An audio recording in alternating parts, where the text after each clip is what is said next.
Ecuador's National Electoral Council has rejected a request to discuss the irregularity that President Daniel Noboa intends to commit by staying in office while campaigning for re-election. The request made by Councilwoman Elena Najera demanded the Council to decide over the application of the law in question, which obliged the head of state to take an unpaid leave of absence during the campaign for re-election that starts on January 5th. Noboa has failed to comply with Article 93 of the Democratic Code in order to avoid handing over the mandate to the Vice President Veronica Abad, as the Ecuadorian legal and constitutional framework require. In this context, after the Council's decision, Najera accused her colleagues of siding with the President at the expense of democratic principles.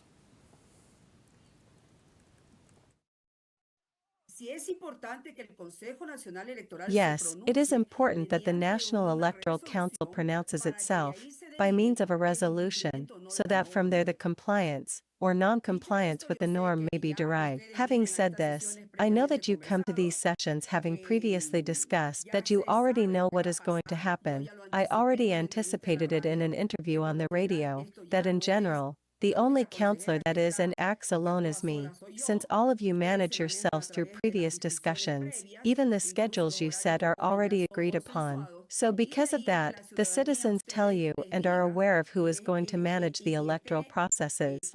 Because it cannot be that here interpretations are given based on relationships with whichever government is in power.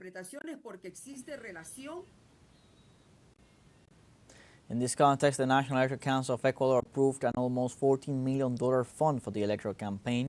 Resources will be distributed in an equitable manner for leading campaigns on press, radio, television, social media, among others. The electoral activity is scheduled for January 5th to February 6, 2025, for going to the polls where over 13 million voters are eligible to elect a new Ecuadorian head of state. The 151 members of the National Assembly and 5 representatives to Parliament will be elected as well.